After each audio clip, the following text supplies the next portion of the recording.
All right. Good morning, everyone. Welcome to Department of Medicine Grand Rounds. Thanks everybody here for braving the storm to come on in. Thanks to everyone joining virtually as well. I'm Andy Coyle. I'm the Residency Program Director and very pleased to introduce today's Grand Round speaker, Dr. Mazen Almasry. So Mazen is a graduate of the Al Faisal University College of Medicine, obviously completed his residency here at UW. As a resident, Mazen was a superlative clinician, educator, and leader. He has a long-standing interest in gastroenterology. Throughout his time in residency, he's worked with numerous mentors in the Division of Gastroenterology on research projects, including but not limited to Dr. Saeed, Dr. Caldera, Dr. Weiss, Dr. Pfau, and others. He's presented that work locally, twice winning awards for clinical research in the David Whistler Memorial Research Competition, and has presented that work nationally. As a resident, Mazen is an aspiring clinician educator, was an active member of our Teach Pathway, was a participant in the competitive Harvard Macy postgraduate medical educator course, and built numerous teaching sessions and curricula, one of which he will speak about today. As a chief resident, Mazen has been in charge of our curriculum, helping to oversee hundreds of hours of curriculum. In that role, he's been an outstanding leader, a wonderful and thoughtful mentor, a really enthusiastic and effective teacher, and a really innovative and insightful educator. I know that our curriculum and our program is much better for all of Mazen's efforts this year. After this year, Mazen will be a gastroenterology fellow at the Cleveland Clinic. And while we're sad to see him leave UW, for now at least, we are really excited to see his career grow and blossom. And we know that this place is much better because of all that he has done for us. So please join me in welcoming our Grand Round speaker, Dr. Mazen Almasry.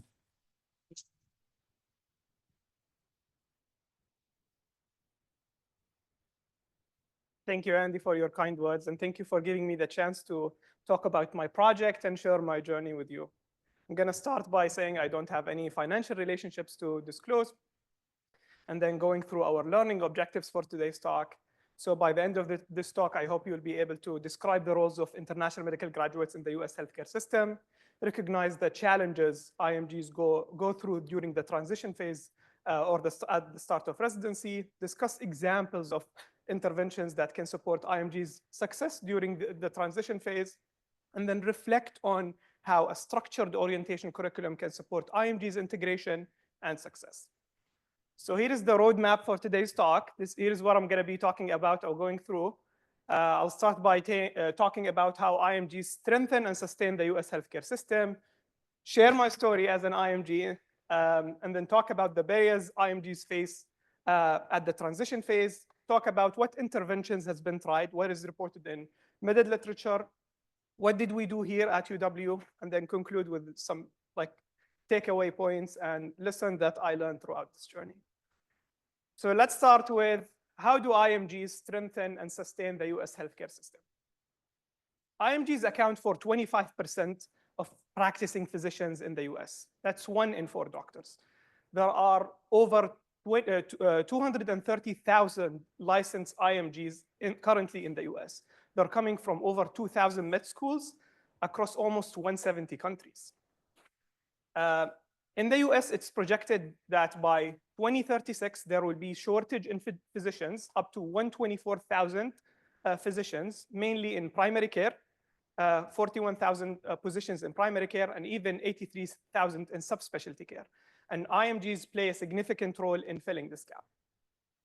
Looking at the most recent match data, the NRMP data, IMGs account for a significant amount of trainees throughout key specialties in the US. Almost 43% of IM residents in the US are IMGs. 29% of neuro residents are IMGs. 7% of anesthesia residents are IMGs. And over 14% of psych residents are IMGs. What about our program? Over the past 3 years, our IMGs accounted for 10 to 13% of our IM program as well. Not only that, but IMGs are more likely to practice in health profession shortage areas, rural areas, safety net hospitals. If we look at this chart from an older study that was done 10 years ago, 68% of IMGs, they practice in non-urban primary care shortage area, compared to less than 40% of US graduates. That's a striking difference. Not only that, but IMGs bring their different backgrounds and promote reflection and broaden clinical thinking, expand the training for their co-residents because they bring in different perspective as well. IMGs are in one study showed like there are 41 more times to practice as physicians even before coming as residents in the US. So they come in with a lot of training experience and maturity that they brought to the training programs as well. Not only that, but most of them, they speak more than 2 languages, which can enhance patient care for underserved populations, and especially in areas where like language barrier is a big issue. So we talked about where they practice. We talked about their cultural background. We talked about their lingual diversity. We talked about their clinical experience. But what about the quality of care they provide to patients? To answer this question, let's look at this large observational study that was published in BMJ that looked at patient outcomes in IMGs versus MDs or US medical graduates. So for this data, they used Medicare data for over 1.2 million hospital admissions covered by over 40,000 internists. And they compared 30-day mortality in IMGs versus non-IMGs, and then looked at readmission rates. So 30-day mortality for IMGs was 11.2% compared to US medical graduates was 11.6%. After adjusting for physician and for patient factors, the odds ratio were about 0.95. The readmission rates were not different as well. So the authors concluded that IMGs deliver care that is at least equivalent to US medical graduates. So they're not only filling the gaps in the workforce or the need in the US, but they're also providing very high quality of care to patients as well. So we talked about why are IMGs important to the US healthcare system. And now I'm going to talk about my journey as an IMG. It's always challenging to share your story, but I think it's very important for the context of this talk and to explain why this project was very important to me.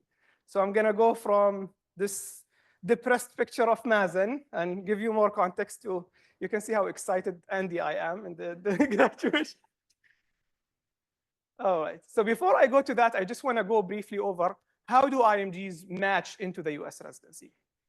For IMGs to apply to residency, they need something called ECFMG certification, which is basically an educational, ECFMG stands for Educational Commission for Foreign Medical Graduates, that usually verifies med school's credentials and verifies that IMGs are able to apply for residency, basically. For you to get ECFMG certification, you need to verify your med school credentials, pass step 1, pass step 2, have some sort of like an English proficiency proof, and then approved clinical skill pathway. There are like different pathways through ECFMG, 6 different pathways. I'm not going to go into the details of them, but it's just a proof of competency, clinical competency before like granted the ECFMG certification. This process takes on average like 3 years for IMGs. And then they need US clinical electives. They have to travel to the US, admit students, come and rotate through hospitals, which is a very key important for application filtration. And if not the most critical, like you're almost non-granted an interview if you've never been to the US or you never had clinical experience in certain subspecialties at least. And then they have to go through the typical ERAS application like any other applicant. So I'll start my story with COVID year, 2020. So let me take you back to 2020. Just arrived to the US, super excited, coming from Saudi, where I did my med school. I've been preparing for my clinical electives for like a year before, maybe to 6 months. Preparing for clinical electives is not easy. It takes a lot of time, commitment, costs a lot of money. It's very competitive. Some of the applications, they cost $1,000 just for them to review your application, not only for like fees after you get accepted. That does not include travel. That does not include housing. Very expensive. So speaking of my personality, I'm a planner. So I was planning for all my rotations for the past year. I have 6 electives ahead of me. Everything looks great. I start my first rotation at UH in Case Western in Cleveland. And then 1 week into my first rotation, COVID hits. All the students are sent back home. All the electives are canceled. And to add to that, Saudi was under strict curfew, and travelers are not allowed to travel back from the US to Saudi. So now I'm stuck in a foreign country with no electives. My dreams are crushed. I don't know what to do. I'm in Cleveland. I don't know anyone in Cleveland. So here I am, here where I'm starting. 3 people who are in the same, 2 other friends who are in the same position. Ahmed, who's here, is one of our residents today. Ahmed, I'm sure you don't want to remember those days. And then one of my friends, Iyad, who's a Cards fellow at Mayo, Arizona now. So we decided to meet all together. We were in different states in Chicago and live in an Airbnb until we know what's going to happen next, because we don't know what's going to happen. Should I give up? That's the only question that was running through my head. All the work I've done, all the money I spent, all the hours I studied for, all the planning, all of it seems to disappear all of a sudden. To match into residency for an IMG it feels like you're running uphill. When a global pandemic hits, all your rotations get canceled. You're stuck in a foreign country, not knowing what's going to happen tomorrow. That hell feels like a mountain now. So it's not easy to say that out loud, but I was questioning every second whether all those efforts and hours were actually worth it. Anyhow, I was stuck. We decided that we're going to stay positive, try to look for opportunities, try to get the best outcome out of this. So started looking for clinical electives, opportunities, volunteering opportunities. So we were in Chicago. There was a small community hospital in Evanston in Illinois that was allowing rotators. So we rotated there for 2 months. And then we found this online agency that was telling us that we provide clinical electives that are affiliated with esteemed academic hospitals. There are only few spots available, but it's in Houston, Texas. So we decided, okay, we're traveling to Houston from Chicago. Ahmed and I took the flight to Houston. And then once we got there, we realized that it was a scam. Each one of us spent $1,500 just for the application. The attending was actually loosely affiliated with that academic hospital, maybe only going there once every 2 weeks, and does not take students with him. We were only allowed to shadow him in his private clinic with no significant teaching, no significant contribution to patient care. We spent maybe a couple of days with him, and they were like, we're leaving. That's not worth it. Fortunately, because we were in Houston already, Texas was among the first states to allow students to be back to rotations. So another opportunity opened up, and we were able to complete a clinical elective at Houston Methodist. And finally, we're getting something, some sort of outcome. We're doing something. We've been stuck here for 3 months, not knowing what's happening next. We can't go home. Well, at least we're doing something now. To add to all of this stress, before 2020, to get certified, you needed step 1, step 2, step 2 CS. Step 2 CS was a proof of your clinical skills and English proficiency. But because of COVID, they canceled this exam. And now IMGs, they don't have a way to be certified to get ECFMD certification. There was a lot of uncertainty, nothing announced for months. And then in June, they made an announcement that now we're going to let IMGs take the OET exam, which is, I think, from New Zealand originally. It's an occupational English test exam, which is basically an English medical exam. And they opened 3 centers in the US, in 3 cities in the US. You have to be in the US to take the exam. It's only in New York, Portland, or I think it was Irvine, California. And the seats were extremely competitive. Everyone was competing for those seats. We were lucky to go online and book our exam and find a spot in Portland. That was 6 weeks ahead of time. So we had 6 weeks. We were told another clinical opportunity opened in Brooklyn, New York.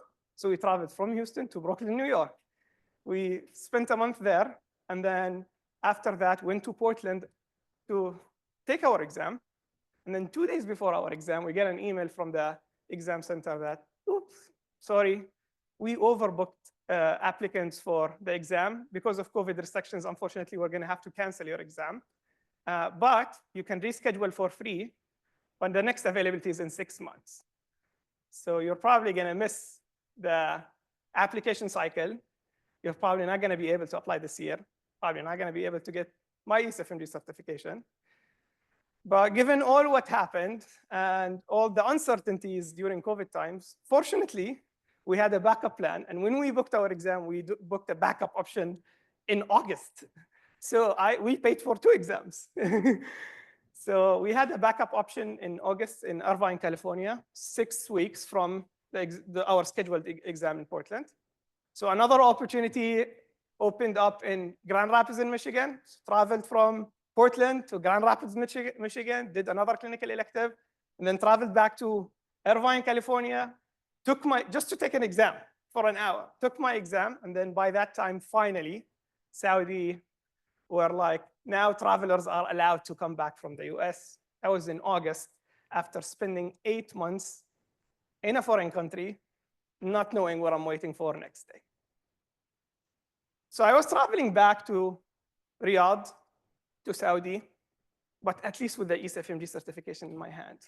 And a lot of clinical experience, a lot of opportunities that maybe other IMGs were not lucky to have, because I was stuck there. I got priority for a lot of other opportunities. Now I applied to over 200 programs like any other typical IMG. I remember November 29, I get an email that I have an invite from UW. I remember where I was when I got the invite. I opened their website, check how many IMGs they have. None. I was like, probably this was a mistake. There's no way they sent me an invite. I kept convincing myself this was a mistake. They sent it this was an error. I just was mentally prepared to go into the interview and hear sorry, we didn't mean to do that, but we sent you an invite by mistake. I remember meeting with Dr. Smith and then him telling me that we are changing our recruitment policy this year and we are recruiting IMGs this year. And I was stunned. I was like, I wasn't ready for this at all. And maybe I'm allowed to say this now, Dr. Smith, but probably the least interview I prepped for, because I was fully convinced that this was maybe that's why, because I was myself. I didn't prepare for anything.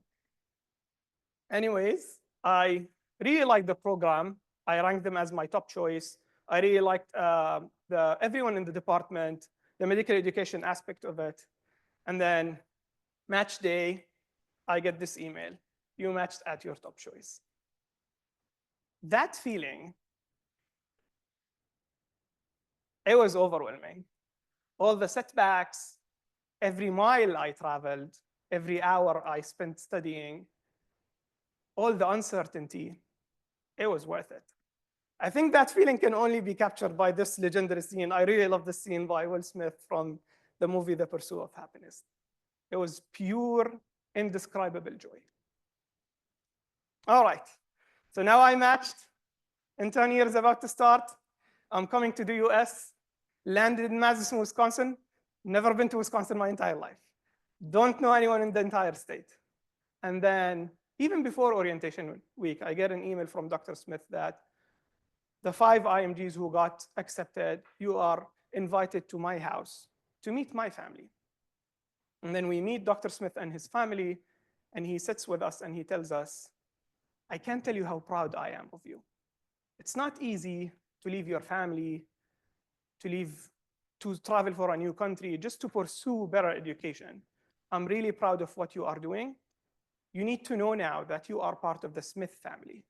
And if you need anything, you just come to us and talk to us. That kind of support was very special to the 5 of us. Made us feel like this is going to be our second home.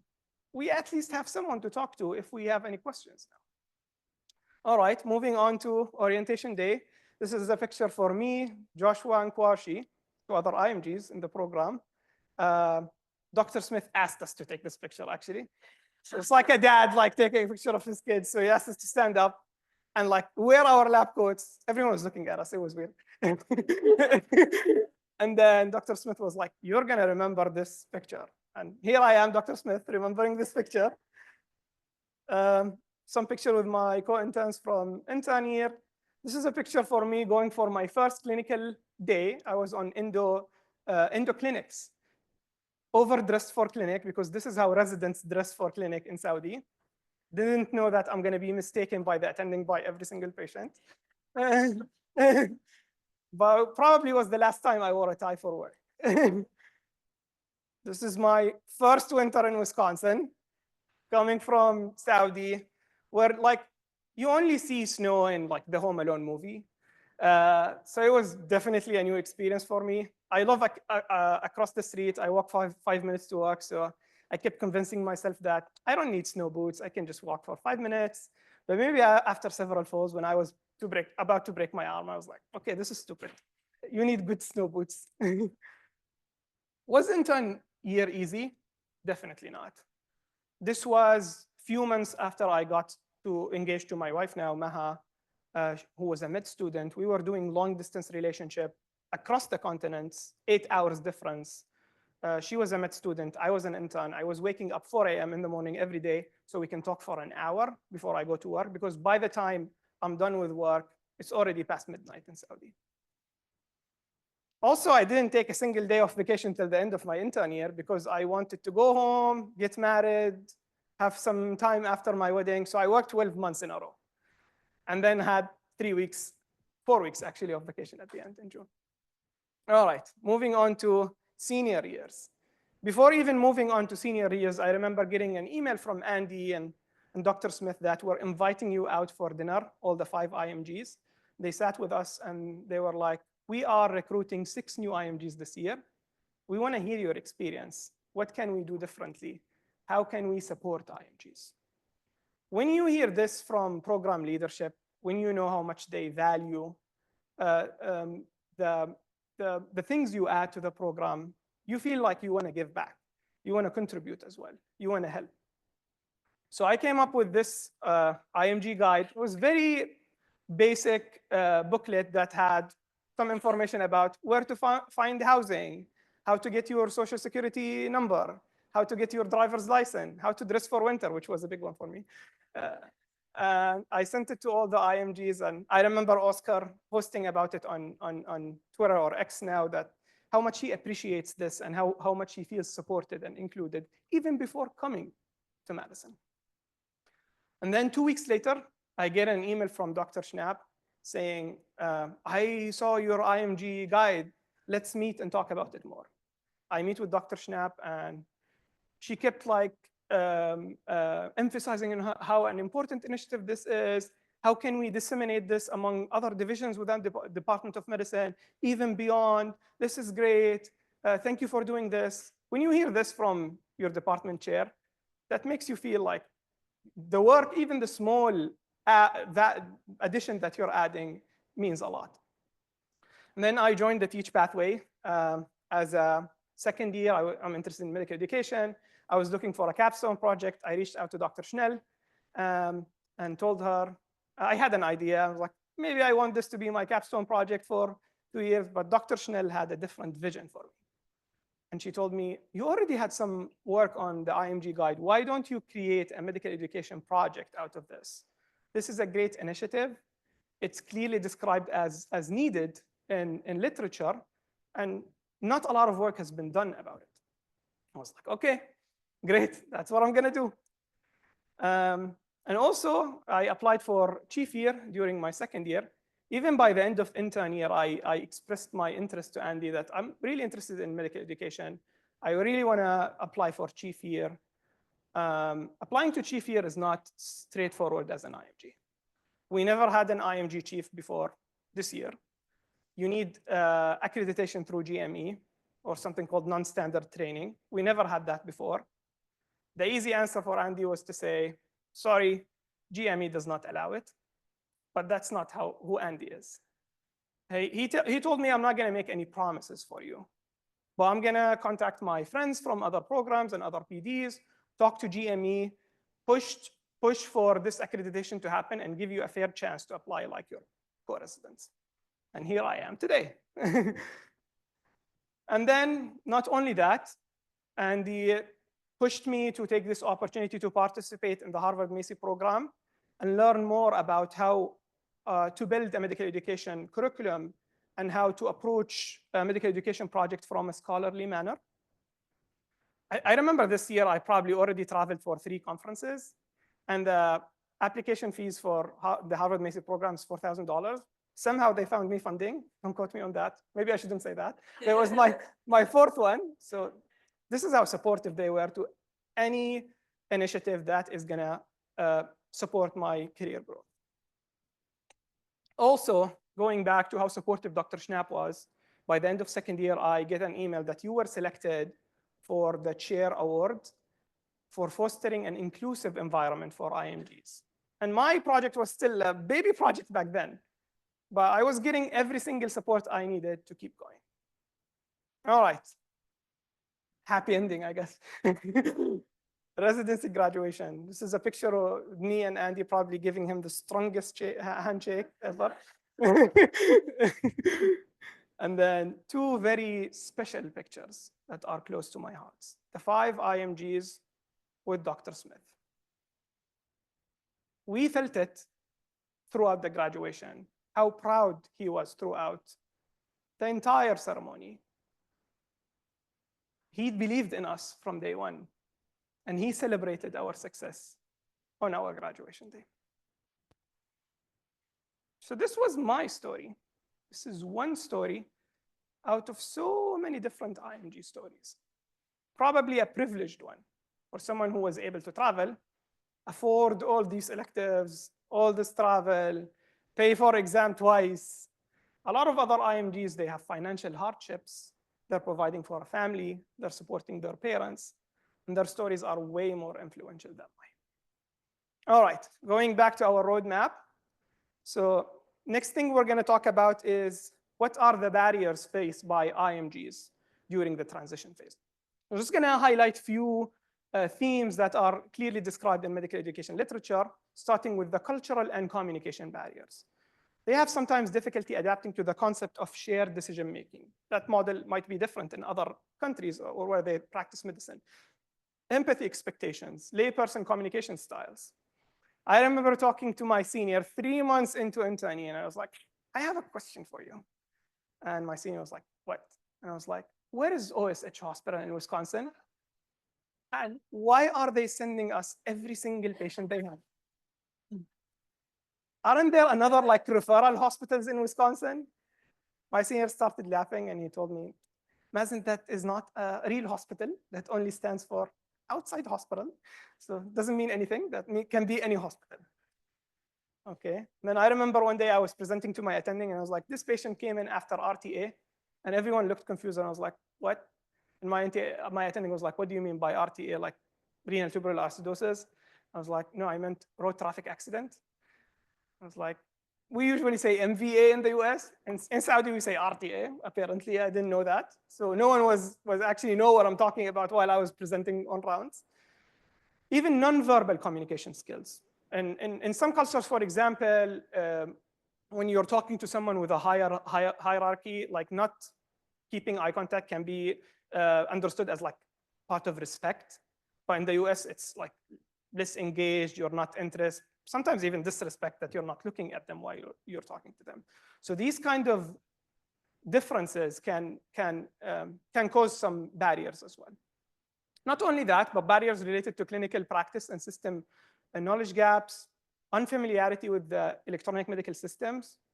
A lot of other countries are still using papers. I was privileged, we had Epic in Saudi, so that wasn't an issue for me. But my other co-interns who were IMGs, they were struggling with this. They were staying after 7 p.m. just to finish their notes. They were like slow typers, and it's taking them a lot of time to just finish notes, which adds a lot of the stress of like being an intern, coming to a new country, adapting to a new culture. Even the way we document the notes, the way we present on rounds might be different in different countries. The disease epidemiology, probably I was a TB expert as a med student. I saw so many TB cases and none in residency. Probably know nothing about TB now. But that tells you about like how disease epidemiology can affect your like medical education as well. They go through a lot of emotional stress and social isolation. They need to navigate the dual learning curves. They need to learn about the new medical system, how to be an intern, but at the same time go through cultural adjustment while having limited social networks and limited support, which can lead to burnout. I really like this article that has a framework that describes the three stage of adaptation model that IMGs go through, starting from loss of status, autonomy, and professional identity. A lot of IMGs, they were like attendings in their home country, and now they're coming and they don't know how to put it in order. That doesn't feel great. Now you're the intern, you don't even know how to put it in order because you're not familiar with the electronic medical system. And then they move into the disorientation or the confusion about expectation and roles. The way you speak up for yourself is different among cultures. When to escalate is different. How to communicate with patients is different. So this can cause a lot of confusion and then eventually adaptation and rebuilding of confidence. I really like this illustration that talks about the honeymoon phase. Okay, I'm coming to the US, I'm starting residency, I'm super happy. And then you have the crisis phase or the cultural shock. Then you have the recovery phase and adjustment. In this article, the authors highlight how support starts from the honeymoon phase by setting up expectations, building a longitudinal support system that helps them throughout all these phases. All right, so we talked about a lot of challenges that IMGs go through. So what has been done to help? I just want to highlight that this is not a new conversation. This was published in JAMA in 2000, 25 years ago. Overcoming cultural barriers, IMGs in the US. This is a very well-described issue in medical literature. However, we don't have a lot of data, a lot of interventions on how to support IMGs.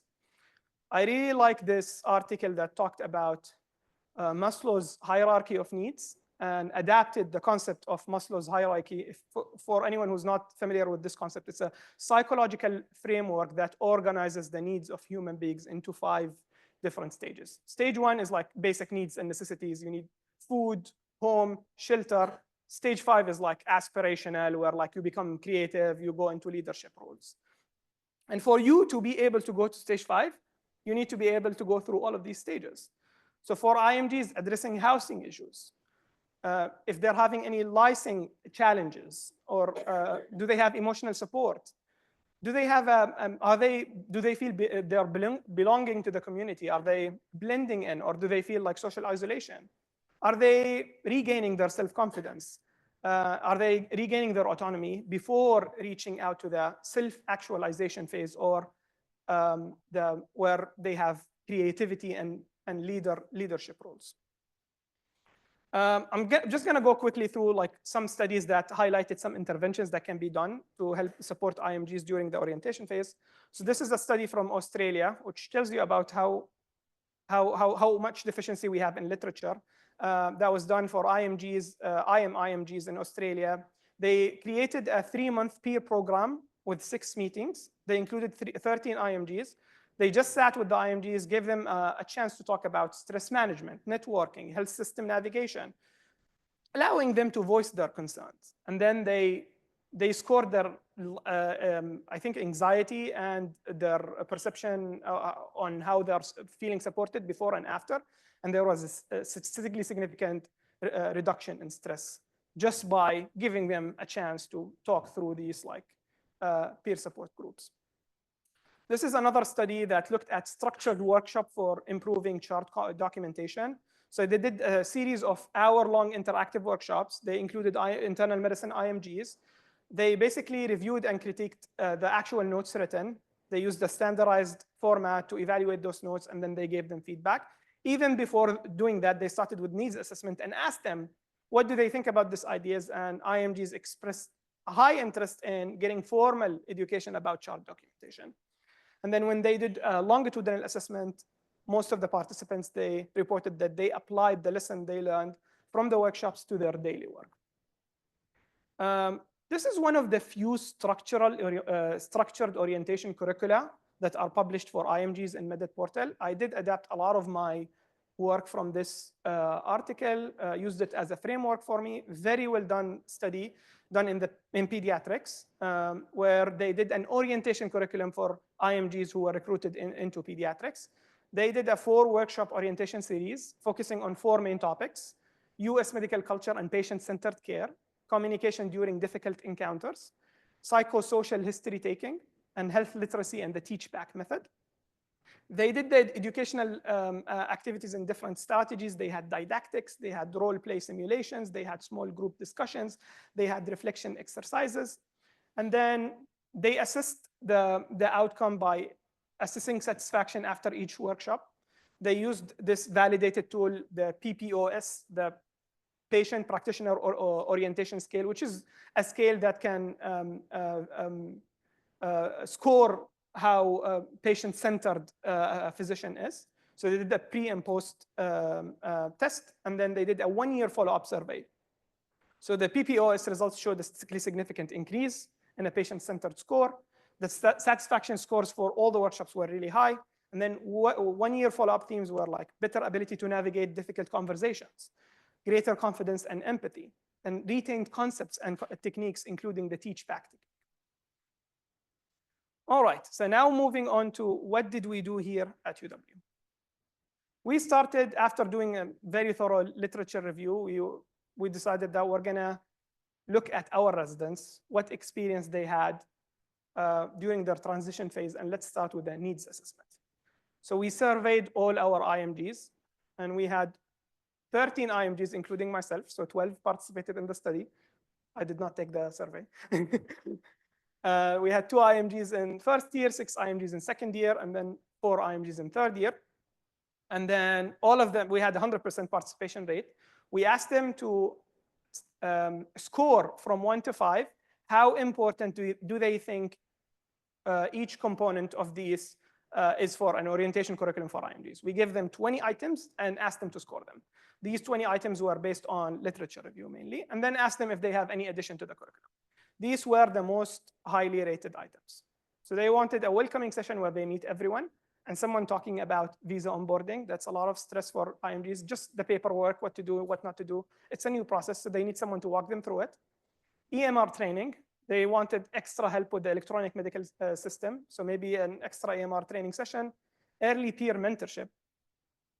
They wanted IMG socials and community, so they don't feel socially isolated. They wanted to hear from previous IMGs about their experience throughout residency and throughout the transition phase. And they wanted guide on like how to get paperwork, like how to get your social security number when you come into the US. What do I do? How do I get my driver's license? We also asked them that, okay, now you have these 20 items. If you want to choose 5 out of these 20, which 5 would you choose? And then we looked at which 5 were like picked the most. So again, welcoming and visa onboarding session was voted 11 times. A session featuring the IMG's previous experience, EMR training. Most of these are very similar. The only addition was clinical documentation and presentation session. So they wanted more like guidance on how to write notes, how to present on rounds. And then we asked them if they're interested in taking a leadership role in one of these sessions and leading this curriculum. And 9 out of 12 showed interest. That's 75% of our participants. So who were our learners? So we all newly recruited IMGs who matched into internal medicine, neurology, and anesthesia. Neurology and anesthesia in particular because they spend time on IM rotations, significant time on IM rotations during their intern year.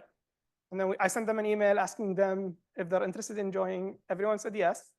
But there were like only 4 learners. That explains why everyone said yes. That sounds like volunteering someone, but no.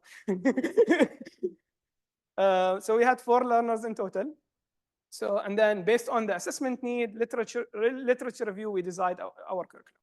So it was 5 targeted sessions that are designed to be both interactive and informative, starting with 3 virtual sessions before orientation week, before they even come into Madison, and then 2 workshops after they come into Madison. First session was the welcoming session and onboarding and visa guidance, where we asked the program director, Andy, and the APDs to come in, meet the IMGs, ask IMGs to join, just come in and say hi, get to know us. And then Mariana, one of our IMGs from Colombia, talked about visa guidance and how to get your J1 visa, what paperwork do you need to prep for the embassy, etc. And then we had another session on orientation to clinical documentation and SOAP presentation, or how to present on round. So this session was led mainly by one of our IMGs, Dalia from Saudi, and Anas from Qatar. And then another session on navigating residency as an IMG, sharing your own experience. So and we had 4 IMGs participate in this session: Ahmed from Saudi, Akin from Nigeria, Ala from Jordan, and Effie from Greece. Ala and Effie, Ala was a neuro IMG, and Effie was an anesthesia IMG. So they shared their experience as neuro and anesthesia residents on IM rotations. We know that this is probably a different experience. And they talked about organizational skills, how to like go through the Snoxel mnemonic, what to prioritize on rounds, what are the housing options, and then for non-IM residents, they talked about their experience on IM rotations. And then when they came into Madison for orientation, we had an extra epic EMR training session that was separate from the training session that every intern gets. And one of our super user residents, Harveen, she's one of the US medical graduates, but she was very helpful to walk our newly recruited IMGs through tips on how to navigate the EMR system.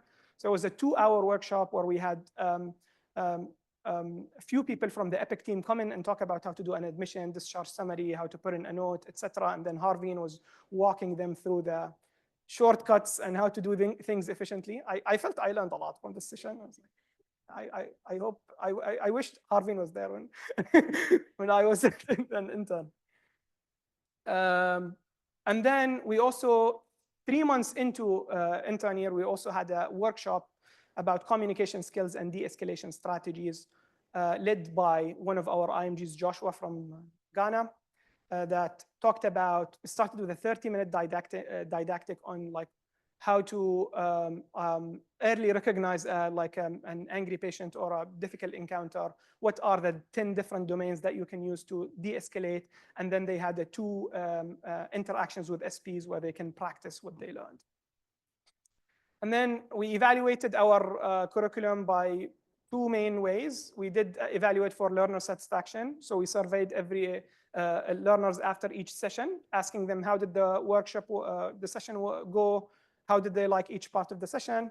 But also because we were looking for a higher level of outcome. This is from the Kirkpatrick pyramid for evaluating and assessing a medical education project in general, but other type of like scholarly activities as well.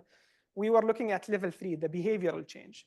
So they really liked the workshop, but did this actually change their behavior? Did this actually change their interactions with patients or not? So we had a longitudinal survey, and we asked them to fill out a survey 6 months after they completed the entire curriculum. So looking at the immediate post-session surveys, we had 100% satisfaction rate. Also, the sample size is small. But this is a sample from one of the workshop evaluations where we asked them about every single element of the session or the workshop. Was it helpful, not helpful? What are the things they found helpful the most? What can we do differently next year? Do they have any comments or additions? Was the session too long? Was it too short? Things like that. But the more interesting part is the longitudinal survey. So we asked them to rate on a scale 1 to 10 different elements of the curriculum and how helpful they thought it was. So did the curriculum ease their transition into residency? Did the curriculum improve their understanding of the US medical culture? Did the onboarding session help with logistics and visa? Did the curriculum improve their confidence in oral presentation? Did the EMR training increase their how prepared they are for rotations, etc.? And all of these sessions were very highly rated by the learners. And the more interesting aspect of it was the qualitative questions. We asked them, did the sessions change the way you handle a difficult or emotionally charged patient? And if yes, how? And I'm quoting some of the learners' answers. One answer was it helped me remain calm, which is one of the 10 domains that are described as helpful method for de-escalation. Another learner said, immediately thought of the steps I taught in the workshop, and I had a plan in my head. So I was prepared to what to do next. Another learner said, I was able to anticipate and handle difficult patients more efficiently. One key thing that we talked about is anticipation. Because when you're walking to a patient encounter, or even early in the patient encounter, and you are anticipating this is going to be a difficult encounter, it's different than when things escalate really quickly and you're not prepared. We also asked them, can you describe the situation during residency where you applied something that you learned from the workshops or sessions? A lot of positive comments about the EMR, which can tell you how stressful this can be for IMGs. And another positive comment about the oral presentations and how this helped them during like inpatient rotations. And then asked them about how did the curriculum impact their wellness, and if yes, in what ways. Allowed me to connect with other IMGs. So that was one of the key objectives of this curriculum. Not only for them to gain learning points, but that's why it was the goal was for it to be delivered by other IMGs. So they build this social network. They know who they can talk to. They have a peer support now. And that's what was one of the answers of one of the learners. Another answer was like, felt very well supported and reassured that they understand we are new. It can be very stressful for IMG. For example, the single IMG in urology. You are the only IMG. That's a lot of stress. They accepted one, and you are that one. And now you're the new intern. You know nothing, but everything is going to run in your head. OK, I should be impressive because I'm the only one. That's not how we think about learners, but they don't know how we think about them. So it's helpful for them to understand that. And then another answer was, helped me understand the US healthcare and culture. And then asked them if there are any additional topics they wish we have been covered in the orientation. In basket management, that's common across all interns, so not unique to IMGs probably. And then more guidance on housing options. We did provide a guide for housing. We did discuss this in like sharing your own experience, but that takes us to the Maslow's hierarchy of needs. Again, if someone is struggling with housing, how do you expect them to excel, to be a good intern? They're not going to know if they're not comfortable where they're living. If they're struggling with that, they're moving to a new country. So maybe we need to do a better job supporting them from that aspect. So what are our next steps and future directions? Maybe creating more formal mentorship program where peer IMGs sit with them on a regular basis, give them a chance to talk about their concerns. We are planning to re-implement this orientation curriculum this year and include psych interns as well. They are spending time on IM rotations now. And then want to share this, the results and disseminate it, maybe publish it on Meded portal or as a workshop in one of the Meded conferences. And then maybe I need to expand on the guide on housing and other like basic needs, especially that was mentioned by one of the learners. So here's our roadmap again, almost done. Just about to conclude. So summary and takeaways. So IMGs play a vital role in the healthcare system. They face unique barriers, including unfamiliarity with the US clinical systems, gaps in communication expectations, feeling socially isolated. These gaps are not usually addressed in a traditional onboarding or traditional orientation. So programs should consider implementing an IMG orientation curricula tailored to the specific needs of their learners. I just want to end by thanking a lot of people. I can't, I'm probably going to forget some names, but please forgive me if I did that. But thank you to all my mentors, Andy, Dr. Schnell, Dr. Smith, Dr. Zelinsky for supporting me throughout this project. All Dr. Schnapp for giving value to my project from day one. All the education team, APDs, admin staff, Smith family, thank you so much. Dr. Smith, please pass my thanks to Dr. and Mrs. Smith as well, and the rest of the family. My co-chiefs, Lucas, Geraldine, Haley, made this year really fun. We shared laughs, smiles, anger, gossips, frustration. And this year was really special because of you. And special thanks also to my family who supported me throughout this journey, especially my wife who had to do a lot of sacrifice for me to be where I am today. I just want to end that this journey taught me 3 lessons that I will never forget for the rest of my life. One is never minimize the impact of helping one person. I felt extremely supported, I felt valued, and I felt I need to pay back. And that's why maybe I helped 4 learners last year, and maybe 5 more learners next year. That's 9 people who are going to feel the same and go out and help others. Other thing is, every failure is a step closer to success. Denzel Washington always says, fall forward. And then when you fall, stand up and try again. So don't give up. I was about to give up at one point. I'm happy I didn't. And then find the right mentor. Maybe if it wasn't for Dr. Schnell, who had vision for me, I wouldn't have implemented this project. It wasn't for Dr. Smith, who created the environment that helped me succeed. Dr. Schnapp, who valued every step of my work, even when it was a baby project. Or Andy, who took the extra mile to support me, opened closed doors for me, and pushed me for like opportunities that will help me grow as an educator and as a person. So always find the right mentor for you, a mentor who sees things in you that you don't see in yourself. Thank you so much.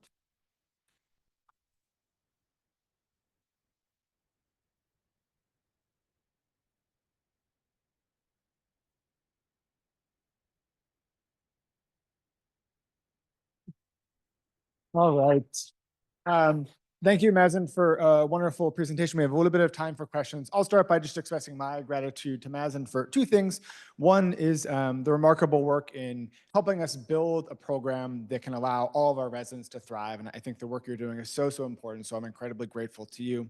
That's one. And then 2, I think for the whole department, I think, we are really lucky to have IMG, learners who are medical students, who are residents, who are fellows. We have IMGs on our faculty. And so I think sharing your journey, I think, gives all of us context for the lives all of our colleagues, all of our learners have lived. And I think that's incredibly meaningful. So thank you for being willing to share so much of your journey with us. Are there questions in the audience or in the group? I got to give Jeremy the first question.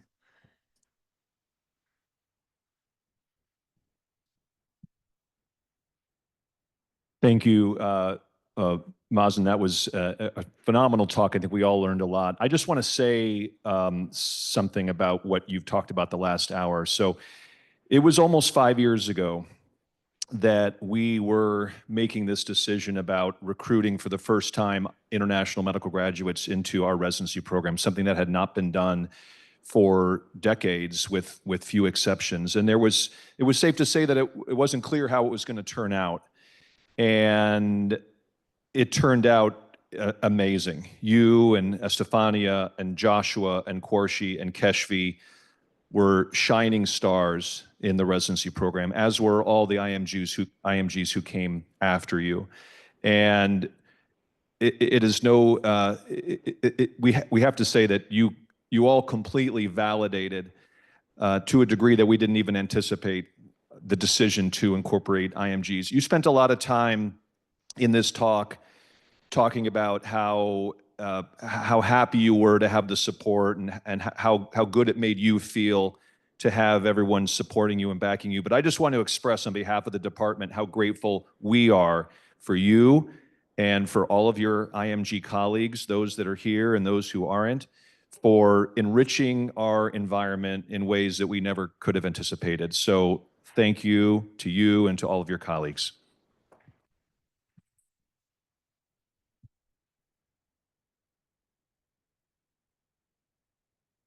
If I can not fall and give this to Ed. Hey, Mazen. Ed Vasilevskis, I'm Division Chief of Hospital Medicine. We have a pretty robust IMIG observership program run by Wahab Arif, so props out to him. I would say that about half of the orientation materials, what you discussed, are Wisconsin and residency specific. The other half, I feel like can and should be taught better in the observership programs. What can we do to improve observership experiences that maybe some of these things you should have gotten before you came to the residency program? I think Dr. Arif Wahab has done a great job trying to include IMGs throughout rotations and started this initiative a few years ago. And I've been in contact with him a lot about a lot of learners and observers throughout this program. I think one big improvement that we can do to recruit more IMGs and attract more IMGs into our hospital is having a more formal application way for observers to come in and rotate in our hospitals. Now, the way it's structured, it's less formal. It's learners or observers, they reach out to him asking for opportunity. He does review their application based on availability, give them a chance.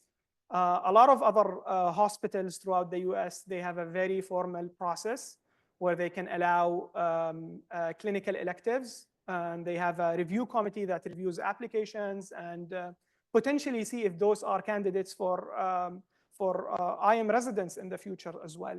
So I think this would be a big step for us or for something to work on. Also, once we have a more formal structure, probably we can pass on a lot of these like supportive material, meet with them, tell them more about what to expect, tell them that we understand the cultural differences, how much we value their participation in a team. But we need to establish a more formal way of application on our website first before we can include all of these steps. Yeah, thank you. Thanks, Mazen. That was great. At last year's ACP Wisconsin conference, we had the lieutenant governor and one of her staffers come talk to us. And I was sitting at dinner and somehow this topic came up and her staffer had no idea. She knew nothing about international medical graduates.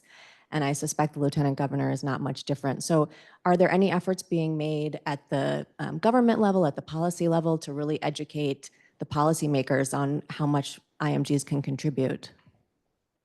I think there are some efforts that are being made. I think Dr. Wahab is also part of the Wisconsin ACP committee for IMGs and trying to educate more and talk more about how IMGs add to the US healthcare system. That's from a